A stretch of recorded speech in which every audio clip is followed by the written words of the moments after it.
Karen Johnson was born on the 25th of January, 1967, in Galesburg, Illinois. She had been adopted as a baby, along with 4 siblings, by Gary and Carol Johnson. From an early age, Karen was athletic. She ran track in high school, winning numerous trophies in 5K races. That passion for running stayed with her throughout her life. Years later, she'd finished 22nd out of all the women running the St. Jude Marathon, a placement that qualified her for the elite Boston Marathon. Karen was a personal trainer at the YMCA in Dyersburg, where her boss, Randy Butler, would later say she did wonderful things for both the organization and the people she trained. She taught aerobics classes, cleaned houses, and did landscaping to supplement her income. She also sold Avon and Tupperware in the neighborhood. Everyone who knew her spoke of her warmth. Her nurturing energy was impossible to miss. On the 23rd of September, 1989, Karen married David Swift. The couple would go on to have 4 children together: Preston, Dustin, Ashley, and Keely. For the first years of their marriage, life seemed stable, but beneath the surface, cracks were beginning to form. In 2000, the couple divorced after David had an affair that produced a child. They remarried that same year. Friends later said it was a pattern that would define their relationship: separations, reconciliations, and David's need for control. Karen's friend Kathy Boner would testify that David was constantly watching, listening, and belittling Karen. He'd call her mobile phone relentlessly. On one occasion, he called 25 times in just under 30 minutes. In the months leading up to her death, Karen underwent a transformation. She became more independent, more social, more confident. She joined a new circle of friends at the Farms Golf Club in Dyersburg and started going out frequently. For those who knew her well, it was as though Karen was emerging from years in what they described as a controlling relationship. David saw it differently. He claimed Karen was having a midlife crisis. He told police she had started drinking heavily and partying with new friends. He painted her as someone who had lost her way. Karen's daughter, Ashley, noticed the change too. She tearfully pleaded with her mother to stay home more often. But Karen had made a decision. On the 10th of October, 2011, exactly 20 days before she vanished, Karen filed for divorce. She sought half the house, primary custody of all 4 children, and child support of $1,400 per month. David's monthly income was listed as $8,500. Karen also obtained a second mobile phone from her friends Bill and Kathy Boner. The purpose was to communicate privately with her divorce attorney, Jason Creasy. She'd learnt that David was monitoring her communications. On the morning of the 29th of October, the day before she disappeared, David asked Karen to skip a Halloween party that evening and have dinner with him instead. As her attorney said, Karen's response was clear. "No, David. It's over." Saturday evening, the 29th of October, 2011. The Farms Golf Club in Dyersburg was hosting a Halloween party. Karen attended as the guest of Bill and Kathy Boner, wearing a tight black Catwoman costume. Multiple witnesses said she seemed unlike herself that night. Her friend, Jenny Gurian, recalled Karen saying she wasn't having a good time. This was unusual for someone typically known as the life of the party. Karen had altercations with more than one woman at the party, including the daughter of a prominent man in the community. Around 11:58 p.m., she left the party with the bonus and went to their home, where she'd planned to spend the night. But shortly after midnight, Karen received a call from her 9-year-old daughter, Ashley. She wasn't feeling well at a sleepover and wanted to be picked up. Karen drove to collect her daughter and returned home to the family residence on Willie Johnson Road at approximately 1:30 to 2 a.m. David later told investigators he stayed up to make sure his wife and daughter got home safely. He briefly spoke with Karen before she and Ashley went to bed together in the same room. It was 2:08 a.m. when Karen's phone connected to the home Wi-Fi. At 4:38 a.m., her phone disconnected from the Wi-Fi for the last time. At 5:04 a.m., the phone left the house and moved to what investigators would later call an area of interest. Just 5 minutes later, all mobile phone activity stopped permanently. The next morning, Karen's daughter woke up in a different room. Her mother was gone. David claimed he woke around 10 a.m. to find Karen missing, but something critical had already happened. At 9:55 a.m., someone had used Karen's secret phone to call its voicemail. The device was connected to the Swift family's home Wi-Fi at the time. This was before the phones had been found, before anyone officially knew Karen was missing. Assistant District Attorney Tim Box would later tell the jury, "We know there was one adult in the Swift home at 9:55 in the morning." Late that morning, two hunters discovered Karen's white 2004 Nissan Murano on Millsfield Highway, less than a mile from her home. The doors were locked. Her Halloween costume was inside. Her purse was missing. The right front tire was completely shredded. A screw had been inserted at a perfect 90-degree angle into the tread. One of Karen's friends spotted the car and called the sheriff before David did.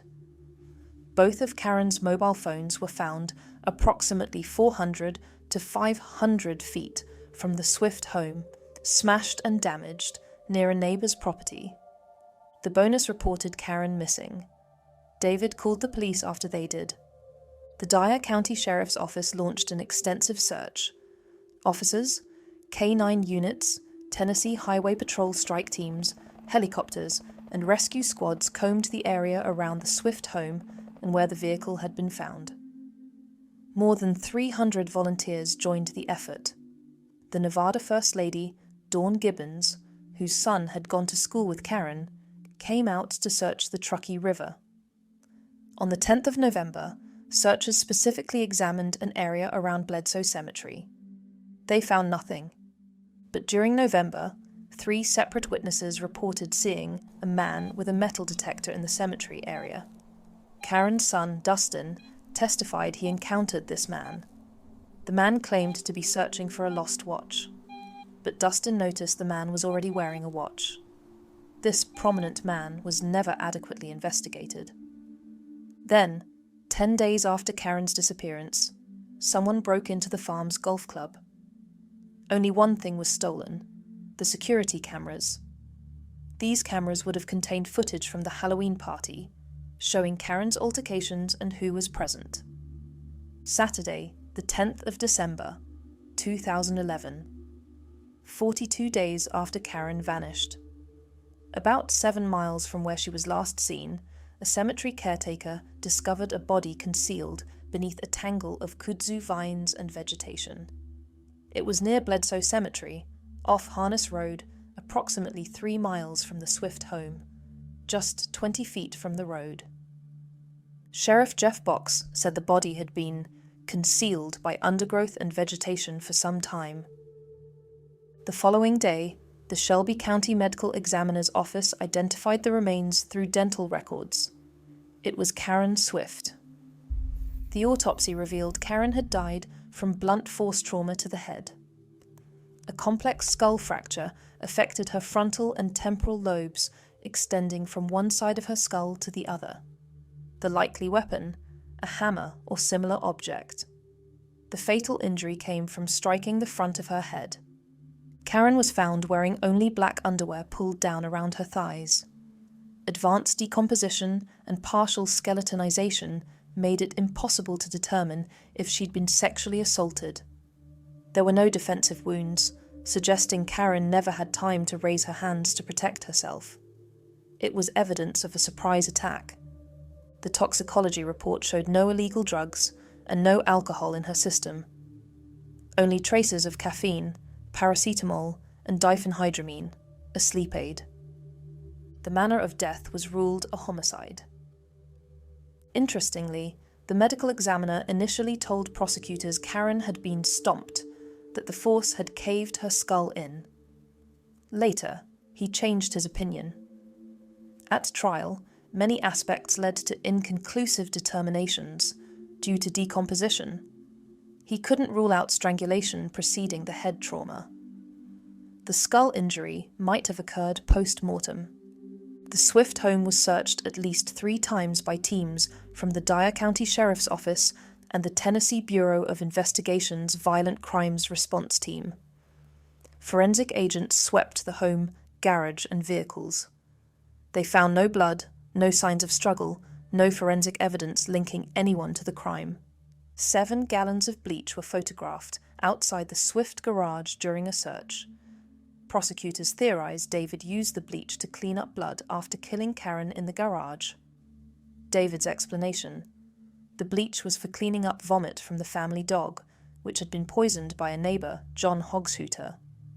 The TBI never collected the bleach as evidence. They never tested it. A neighbor, Hogshooter, later testified to detecting a strong chemical smell emanating from the direction of the Swift home in the days after Karen disappeared. No evidence was collected to support this claim. DNA analysis of Karen's underwear revealed no male DNA. Fingernail clippings contained only Karen's own DNA. 4 sets of fingerprints were recovered from her vehicle.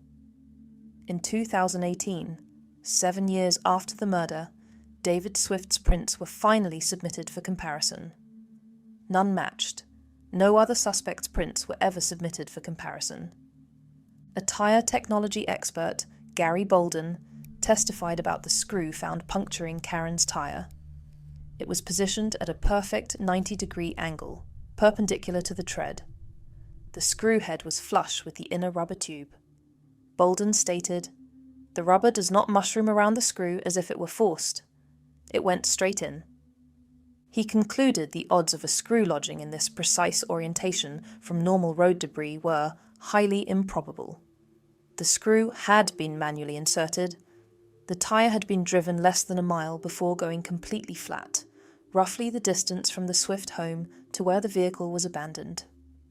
The prosecution's theory: David deliberately sabotaged the tire to stage an abduction. A forensic engineer for the defense, Brian Darr, countered that road debris could potentially cause such damage, though he acknowledged it would be unusual. From the earliest days, David Swift emerged as the primary person of interest. In 2012, Sheriff Jeff Box said, "We have been able to rule out several persons of interest except the victim's spouse." Chief Investigator Terry McCrate found David's behavior uncooperative and suspicious. McCrate noted David has never assisted us in searching for her, never offered help, has never even called to ask about the status of the case. When interviewed, David seemed fixated on criticizing Karen's lifestyle rather than expressing concern for her whereabouts. McCrate said, "That was just a sign to me that this guy is hiding something. He's covering something up." Friends testified about David's controlling behavior. Kathy Boner said David would call Karen repeatedly, roughly 25 times in just under 30 minutes in one instance. He was always there. He always knew where she was, watching, listening, making little remarks. "Oh, you're drinking too much." Very belittling constantly. When Karen visited friends, David would appear uninvited, demanding she come home. Jennifer Guerin testified about an occasion when David showed up uninvited at Applebee's whilst Karen was having dinner with friends. Neighbor Janie Helm testified that David asked to use her garden to spy on the bonus. He had a restraining order preventing him from being on their property. Amanda MacArthur described an incident where Karen noticed David's car in a parking lot after running an errand. It frightened Karen, as she realized his surveillance was real. David repeatedly characterized Karen as having a midlife crisis. He accused her friends of corrupting her with alcohol and parties. He made specific allegations against the bonus, that they hosted new hot tub parties, that they engaged in swinging, that Bill Boner tried to rape Karen, and that he'd found Karen naked in bed with Kathy Boner. The bonus denied all allegations. Bill stated he threw a towel over her when he found Karen without clothes after a hot tub session. Kathy explained Karen came into the bedroom to lie down, but Kathy was already dressed in her pajamas. TBI Special Agent Joel Wade testified that David searched dating websites approximately 280 times between the 10th of October, when Karen filed for divorce, and the 14th of November, 2011, when authorities seized his laptop. David was actively browsing dating sites from the day Karen filed for divorce, throughout the period when she was missing, and during the search efforts. The judge ultimately ruled this evidence inadmissible, determining it could confuse the jury without proving murder. But there was more damaging digital evidence. David told investigators he didn't know about Karen's second phone. Yet, when authorities examined his work phone, the secret phone's number was programmed into it.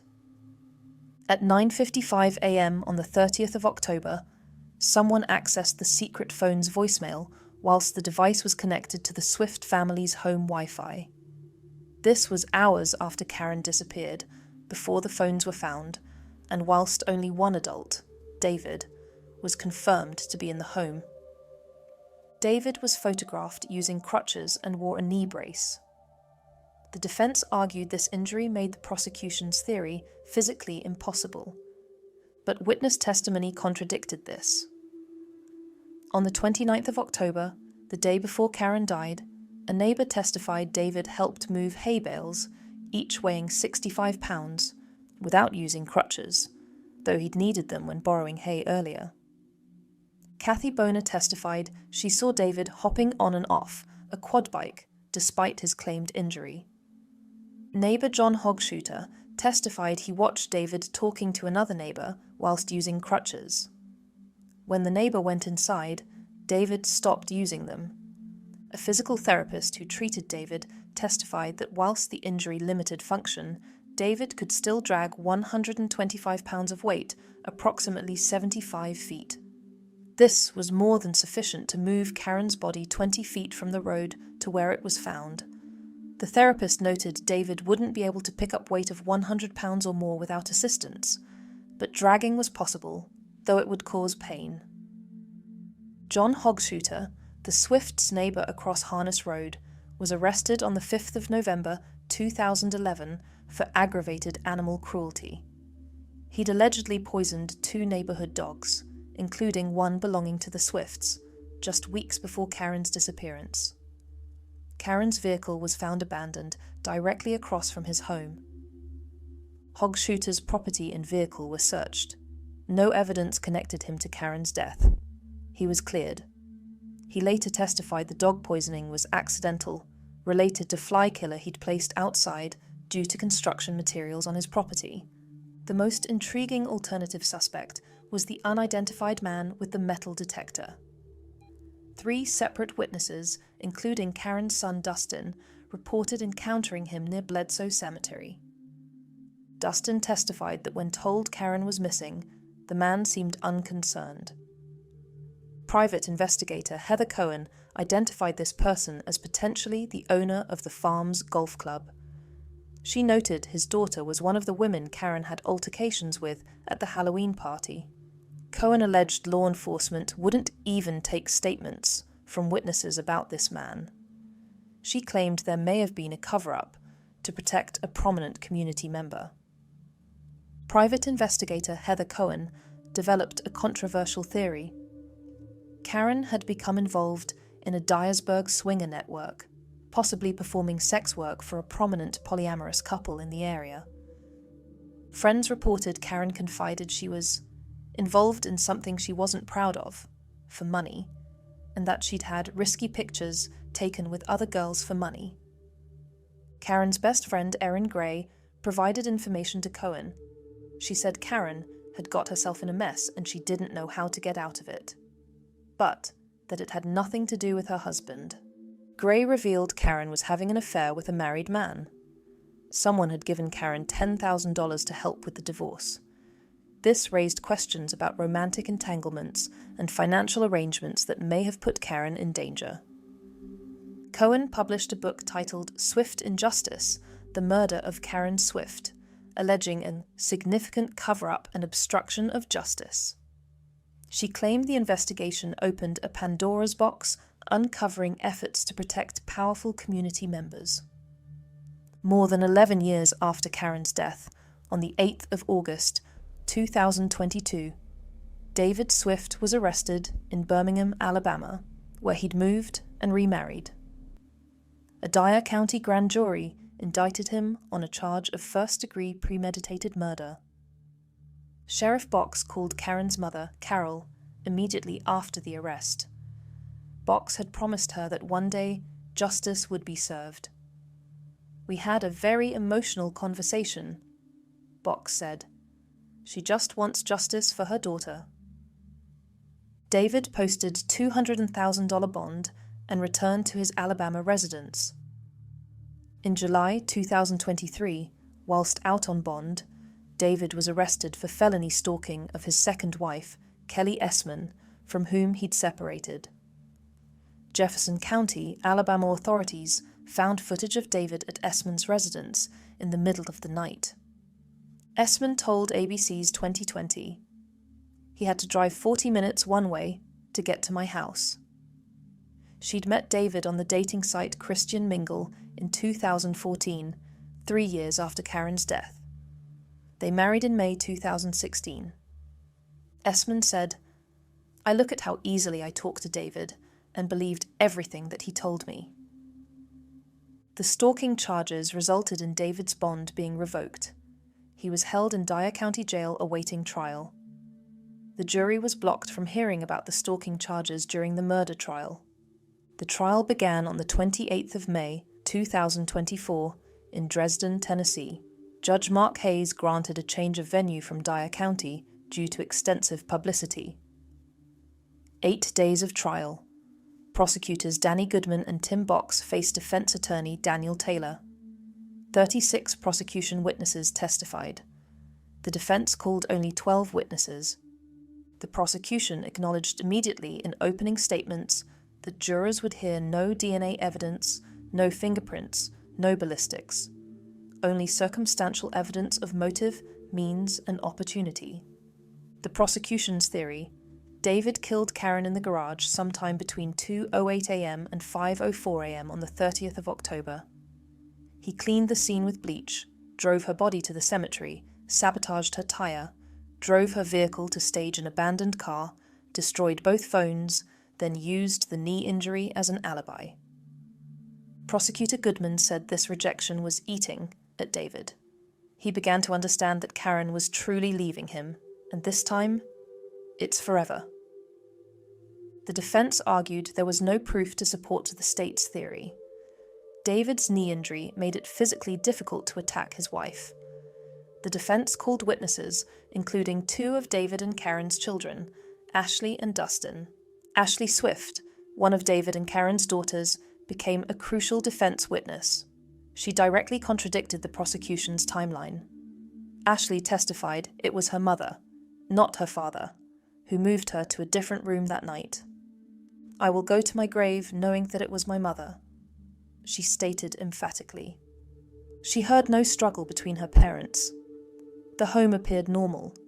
She described her father as a supportive parent who helped her change the oil in her car, got her first job, and once paid for another family's groceries so their children could have a good Christmas. Dustin Swift also told the court he didn't notice anything unusual at the house or garage after his mother's disappearance. Closing arguments were completed. The jury began deliberations. One juror was called in separately that morning, admitting to conducting an internet search on the term reasonable doubt. This is prohibited. By noon on the 6th of June, the jury reported they were deadlocked. Judge Hayes instructed them to continue. Just after 1 p.m., after approximately 11 total hours of deliberation, the jury announced their verdict. Not guilty of first-degree premeditated murder. Not guilty of second-degree murder. not guilty of attempted first-degree murder, not guilty of attempted second-degree murder. Hung jury on voluntary manslaughter. Judge Hayes declared a mistrial on the manslaughter charge. David Swift remained in custody whilst prosecutors decided whether to retry him. On the 20th of June, 2024, a Dyer County grand jury re-indicted David on charges of voluntary manslaughter and aggravated assault. The language was intended to toll the statute of limitations. The defense immediately challenged the re-indictment, arguing the statute of limitations for voluntary manslaughter had expired. It's a Class B felony carrying an 8-year limit, which had expired before the original 2022 indictment. On the 17th of March, 2025, Circuit Judge Mark Hayes ruled in the defense's favour. He found the statute of limitations had passed.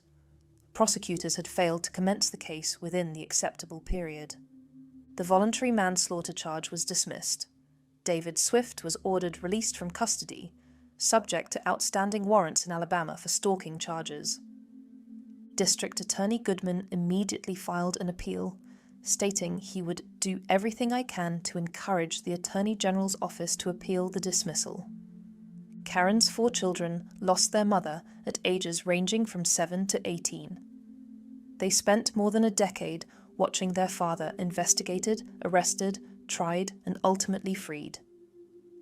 Karen's mother, Carol Johnson, endured 11 years of uncertainty before seeing David arrested, only to watch him acquitted. In 2014, she told the media, "It still hurts every day. To know that somebody took my baby, killed her, took her down to the kudzu and threw her out like a rag doll. Just breaks my heart." Karen's father, Gary, died in 2018 without seeing resolution in his daughter's murder. Karen Swift's murder remains officially unsolved. No other suspects have been charged. The murder weapon has never been found. Karen's purse remains missing. The mystery of who called the secret phone's voicemail from inside the home remains unanswered. Who accessed Karen's secret phone voicemail at 9:55 a.m. on the 30th of October from inside the Swift home? If it was David, why check the voicemail on a phone he claimed not to know existed? If it wasn't David, who else had access to the home and knowledge of the phone? What caused the strong chemical smell multiple neighbours reported from the Swift home in the days after Karen disappeared? Why wasn't the 7 gallons of bleach collected and tested? Who was the man with the metal detector? Why was he searching that specific remote location in November? Why did he claim to be looking for a watch he was already wearing? Why did law enforcement apparently decline to take statements about him? Why were the country club security cameras never recovered? What was the mess Karen told her best friend Erin Gray she was in that had nothing to do with her husband? Who gave Karen $10,000 for the divorce? What caused Karen's altercations with multiple women at the Halloween party? Could these conflicts have led to violence? How did searchers miss Karen's body during the 10th of November search of the cemetery area, only for it to appear there a month later? Was the body placed between searches, or was the search inadequate? If David Swift didn't kill Karen, who did? And perhaps that's all anyone can say about the Halloween murder of Karen Swift, a case that, more than 13 years later, remains shrouded in questions, divided loyalties, and the haunting absence of closure.